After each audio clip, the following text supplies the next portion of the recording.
राधे राधे। मेरे प्रिय साथियों, आप सभी लोग जानते हैं कि इस बार साल का सबसे लंबा चंद्र ग्रहण लगने जा रहा है और ये चंद्र ग्रहण होली के दिन ही लग रहा है। इस वजह से होली को लेकर भी लोगों के मन में असमंजस की स्थिति है कि होली किस दिन मनाई जाएगी और होली का दहन किस दिन होगा।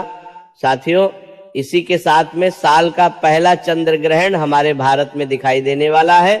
इस वजह से इसको लेकर और बड़ी चिंता लोगों में दिखाई दे रही है। साथियों, इस बार होली के रंगों के साथ आसमान में एक अलग सी हलचल भी देखने को मिलेगी और इस बार लोगों को होली खेलते समय एक डर जरूर रहेगा कि कहीं इस चंद्र ग्रहण का असर हमारे ऊपर ना हो जाए। साथियों, होली और चंद्र ग्रहण का एक ही दिन होना हमारे लिए एक बहुत ही बड़ा संयोग है, क्योंकि आप सभी लोगों ने देखा होगा 17 फरवरी के दिन ही साल का पहला सूर्य ग्रहण लगा था, पर वह हमारे भारत में नहीं दिखाई दिया था और इस सूर्य ग्रहण के 15 दिन के बाद ही साल का पहला चंद्र ग्रहण लग रहा है। पर यह चंद्र ग्रहण हमारे भारत में दिखाई देगा और इस चंद्र ग्रहण का असर भारत में रहने वाले सभी लोगों पर पड़ने वाला है। साथियों, अब हम सीधा मुद्दे की बात करते हैं कि इस बार आपको होली कब मनानी है और होलिका दहन कब है। होलिका दहन 2 या 3 मार्च कब होगा और रंगों वाली होली 3 या 4 मार्च कब खेली जाएगी। इसी के साथ में होली के दिन चंद्र ग्रहण किस समय दिखाई देगा और इसका सूतक काल कब से शुरू होगा और इस दौरान आपको क्या सावधानियां रखनी है।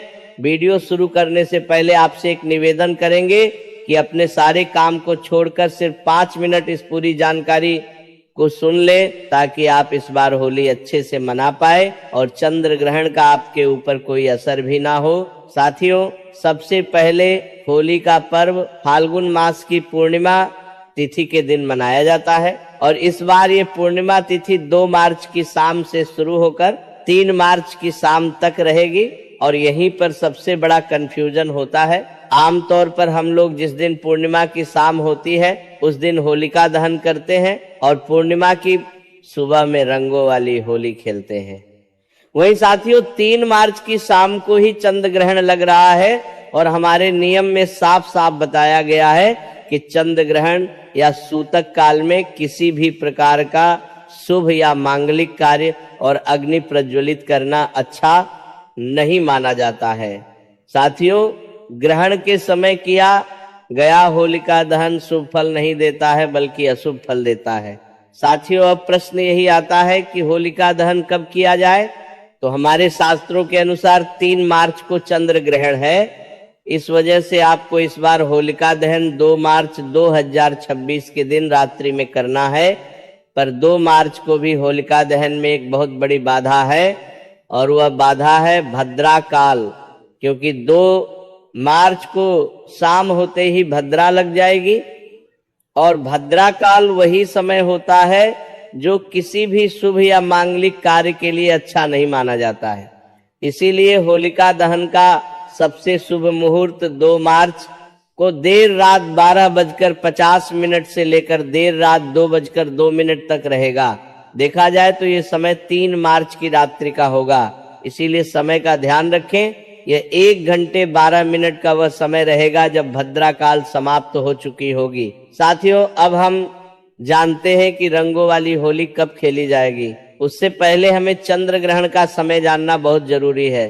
तो साल के पहले चंद्र ग्रहण की शुरुआत हमारे भारत समय अनुसार दोपहर के बाद से हो जाएगी, पर उस समय हमारे यहाँ चंद्रदेव नहीं दिखाई देंगे और उस दिन चंद्रोदय का समय शाम 6:20 का रहेगा और इस समय के बाद से आपको चंद्र ग्रहण देखना शुरू हो जाएगा। और भारत में चंद्र ग्रहण का आपको आखिरी हिस्सा देखने को मिलेगा, क्योंकि इस समय तक ग्रहण अपनी समाप्ति की ओर होगा और 3 मार्च को चंद्र ग्रहण की शुरुआत दोपहर 3:32 से हो जाएगी और चंद्र ग्रहण की समाप्ति का समय लगभग शाम 6:45 का रहेगा। साथियों, हमारे भारत में ये ग्रहण सिर्फ 20 से 25 मिनट के लिए ही दिखाई देगा, पर ये हमारे भारत में दिखेगा। इसीलिए इस चंद्र ग्रहण के सारे नियमों का आपको पालन करना होगा। साथियों, चंद्र ग्रहण का सूतक काल हमेशा 9 घंटे पहले से शुरू हो जाता है और इस हिसाब से साल के पहले चंद्र ग्रहण का सूतक 3 मार्च 2026 को सुबह 9:39 पर ही शुरू हो जाएगा और सूतक काल की समाप्ति ग्रहण की समाप्ति के साथ ही होगी, यानी कि शाम 6:45 पर ग्रहण भी समाप्त होगा और सूतक भी समाप्त होगा। साथियों, सूतक काल में भी सारे शुभ और मांगलिक कार्य करना वर्जित होते हैं। इसमें पूजा पाठ नहीं करना है और भोजन ना बनाना है और नहीं खाना है। ये सारे कार्य ग्रहण के सूतक काल से पहले ही आपको करने होंगे। इसके अलावा सूतक काल से पहले आपको तुलसी पत्र भी तोड़कर खाने पीने की चीजों में और भगवानों वाले स्थान पर जरूर रख देना है। इसके अलावा सूतक काल में और ग्रहण काल में कैंची, छुरी, सुई आदि का प्रयोग करना वर्जित माना जाता है। सिलाई कढ़ाई भी ना करें। सूतक काल और ग्रहण के समय सिर्फ भगवान के नाम का ध्यान करना है और घर के बाहर नहीं निकलना है। इन सारे नियमों को गर्भवती माता बहनों को विशेष संगीत रूप से ध्यान रखना है और इस समय आपको एकांत में बैठकर भगवान को याद करना है। और सूतक से पहले ही गर्भवती माता बहनें अपने पेट पर गेरू का लेप लगा लें या गाय के गोबर का लेप भी लगा सकती हैं और चंदन की 3 लाइन भी खींच सकती हैं। इससे ग्रहण का कोई प्रभाव आपके बच्चे पर नहीं होता है। साथियों, अब हम आपको बताते हैं कि इस बार रंगों वाली होली कब खेली जाएगी। वैसे होलिका दहन की अगली सुबह हम हर साल रंगों वाली होली खेलते हैं। इस बार हमने 2 मार्च की मध्य रात्रि में होलिका दहन किया, तो उस हिसाब से 3 मार्च को हमें होली खेलनी चाहिए। लेकिन यहाँ पर 3 मार्च को सुबह से ही सूतक शुरू हो जाएगा और शाम को ग्रहण लगेगा। इसलिए इस दिन हमारे शास्त्र होली का पर्व मनाने की मनाही कर रहे हैं, क्योंकि ग्रहण के दौरान शांत मन रखना चाहिए और भगवान का नाम जप करना चाहिए। साथियों, इसलिए इस बार रंगों वाली होली 3 मार्च को नहीं बल्कि 4 मार्च 2026 बुधवार के दिन खेली जाएगी।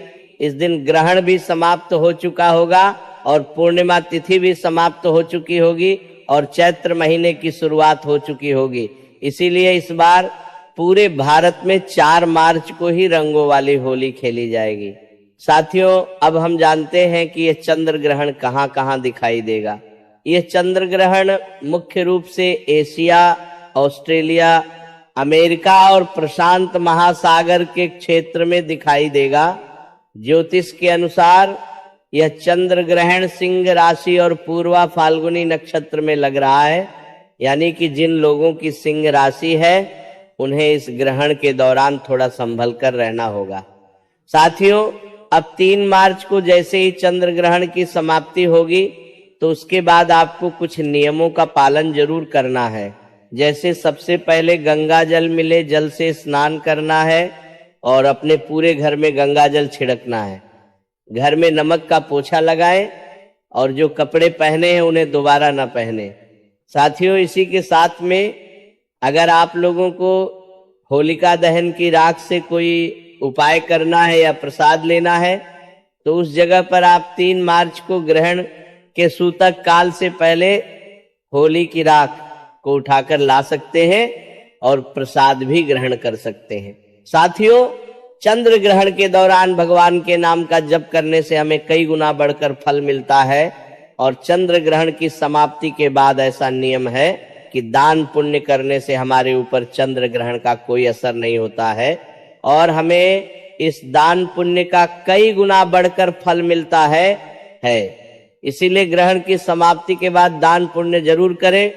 साथियों, वैसे हमने आपको चंद्र ग्रहण से पहले ही आने वाले चंद्र ग्रहण और होली से जुड़ी हुई सारी जानकारी दे दी है, पर अभी भी अगर आपके मन में इस साल के इस होली चंद्र ग्रहण को लेकर कोई प्रश्न है तो वह आप हमसे कमेंट करके पूछ सकते हैं।